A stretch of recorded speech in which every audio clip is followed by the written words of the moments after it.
What really stuck out for IUPUI for me was the options. I was 17 at the time, and that's unfortunately, at least for me, that was a difficult life point to anticipate the rest of my life, that decision. At 17, I wasn't so confident that, if the degree program I chose may inadvertently be, in the long run, not something I enjoyed or pigeonholed in terms of my options. So with IUPUI having over 100 degree programs, I figured at a minimum I had a larger variety of options to evaluate that decision. And if I was going to change majors later, which I didn't, I was Kelley from day one, but if I would have, I felt that would have been easiest at IUPUI. Plus the location, my family's still here, it's downtown Indianapolis, we have the Colts, the Pacers, it's an exciting part of town, so it's the win-win of being in Indianapolis, the variety of options, and the fact that it's still Kelley School of Business. I try to, whenever I'm starting a process or evaluating a process, and this is something I really learned from Kelley, is to take a step back. First of all, with IUPUI as a whole, especially Kelley, research is a big part. Not just relying on my gut instinct on what's the right or wrong way, but really trying to evaluate and research the various options. But instead of taking a process and learning it and learning the actual mechanics of it, I try to go even before that point and to learn what the end result that we want. If this paper-based system is the end result, a way of recording, we'll say, individuals' names. If there's a better way that still gets the individuals' names, why aren't we? So I'm constantly questioning why and what is the end result needed from the original process, as opposed to knowing anything about the process itself initially.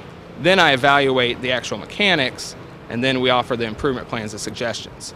Obviously, I try to do it most of the time at no cost and using existing tools. I think that as I grow older and as just our generation tends to grow older, that we'll find there'll be less doers and more thinkers.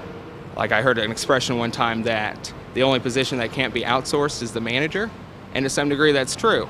So a machine will never be able to invent or create or critique the way that a human can. So technology will be there for process, whereas we really need, which IUPUI has done very well at, kind of breeding these thinkers instead of being the traditional doers. Schaefer also discusses his involvement with the community. If I have the opportunity to benefit the greater good, it's to the point of wrong of me not to, is the way I feel. So whether it be here trying to improve process for taxpayers or charity-based events, my central theme of making a substantial impact on the community remains. So I've done that in a variety of ways. I try to find kind of niche causes that I enjoy for their personalization element, like the fan jam's a good example of that. It was a fairly revolutionary concept for me that to have individuals donate box fans and that they would go to Hoosiers without air conditioning. And that was a really fascinating concept for me because growing up I can remember times where I didn't have air conditioning, and sometimes here in the Hoosier state, as you know, it's dangerously hot. So to be in that situation with a family and kids so close to me, arguably my neighbor, that I really enjoyed the aspect of what they were trying to accomplish there. So I researched it a little bit, and I saw that the only option available was to bring it to their studios, RTV6. And I thought, you know what, this is a really great cause, only one point of entry. If there would be a way that I could use any resources that I have available to really spread the word, that it would be wrong of me not to. So Marty Posh at IUPUI and I spoke. He really liked the idea, and RTV6 did as well, and we had the event on campus, a fan jam. So whereas it really just benefited everyone involved. Pizza Express sponsored us. They were on RTV6 and the IndyChannel.com for doing so, as well as John Lewis and Wilkins, a local law firm here in Indianapolis. We had a band play as well. They got obviously the coverage from that. We'd like to think that they're that much popular now because of it. And most importantly, we collected over $200 and over 20 fans. So the impact that I had was greater than I could ever come up with personally. We're equating roughly $500 of value, we'll say, but all it took was a little time and my energy. And I will always be willing to give that in the benefit of my original theme. John reflects on being a student at IUPUI and how he can give back. Currently, I've taught Intro to American Poli-Sci, which is Y103, and I'm slated to teach at some point a Indiana politics course. It's 300 level, so that'll be the one I'm excited about because I'm going to make some kids have some sleepless nights on that one. But no, I think in all fairness, I obviously can remember how it is to be a student.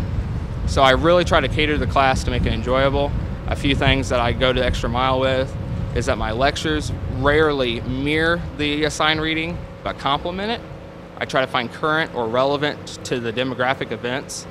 It's never my intention since day one to turn a Democrat or whoever into a Republican or vice versa.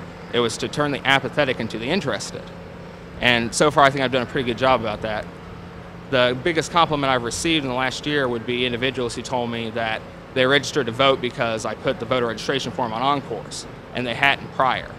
So being able to see that difference and to see that that's one more voter really means a lot to me. I mean, it's a nice way to see that what I'm doing is working, and I appreciate that.